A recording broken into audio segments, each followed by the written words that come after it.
नवरा आता घरी यायची वेळ झाली होती, परंतु माझं मात्र काहीच काम उरकून झालं नव्हतं. दुपारी जेवण करून जे झोपले होते ते सायंकाळी 5लाच जाग आली. भूक लागली होती म्हणून फ्रीज उघडून पाहिलं तर ह्याने टरबूज आणून ठेवलेलं होतं. एवढं टरबूज खाऊन घेतलं आणि घरातली सगळी कामं आवरायला घेतली, कारण ह्यांनी यायच्या आधी आता माझं सगळं काम झालं पाहिजे. पहिल्यांदा हॉल झाडून काढला आणि हो, आम्ही जे किचन बनवलं आहे ना ते हॉलमध्येच आहे. तशी घरामध्ये दुसरी एक रूम शिल्लकच आहे, परंतु तिथं सिंकचा प्रॉब्लेम आला असता म्हणून आम्ही नाही लावलं. बेड वगैरे व्यवस्थित आवरून घेतला. त्यानंतर अजून 2 खोल्या झाडायच्या राहिल्या होत्या, तिथं पण झाडू मारला आणि तेवढ्यात अचानक खूप भयानक वारं आलं. सगळे दरवाजे खिडके वाजायला लागले, त्यामुळं पटकन जाऊन कपडे काढून आणली आणि मला लादी पुसायची होती, परंतु त्याआधी सगळ्या कपड्यांच्या व्यवस्थित घड्या घालून दिल्या. ते झाल्यानंतर लगेच घर पुसून घेतलं आणि बाहेर एवढी जास्त हवा चालू होती त्यामुळं फरशी पण लगेच वाळली. माझी सगळी कामे आवरून झाली होती,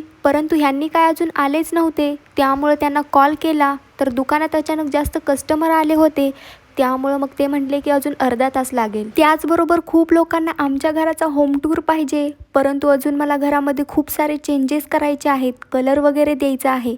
सगळं झालं की मी एकदाच तुम्हाला प्रॉपर असा होम टूर देईल. आणि रोज सायंकाळी मी धूप लावत असते, ज्याचा सुगंध सगळ्या घरामध्ये पसरतो आणि मनाला एकदम प्रसन्न असं वाटतं. आणि तुम्हाला तर माहितीच आहे की मी गवती चहाचं झाड लावलेलं आहे. मग पटकन बाल्कनीत जाऊन त्याची 1-2 पानं तोडून आणली आणि मस्त असा कडक चहा बनवला. तोपर्यंत माझा नवरा पण आला आणि ह्यांना लागली होती भूक, त्यामुळं मला म्हणत होते की काहीतरी मस्त असं खायला बनव. एकीकडे बासमती तांदूळ शिजायला टाकले. येताना ह्यांनी अंडी वगैरे घेऊन आले होते, मग म्हटलं की अंडा राईसच बनवावा. कांदा, लसूण, मिरची असं सगळं साहित्य पहिल्यांदा चिरून घेतलं आणि भात शिजल्यावर मग पहिल्यांदा भुर्जी बनवली आणि सगळं मसाला टाकून व्यवस्थित मिक्स केलं. दोघांनी मिळून छान नाश्ता केला आणि आजच्यासाठी एवढंच होतं. भेटूया पुढच्या व्लॉगमध्ये. Bye bye.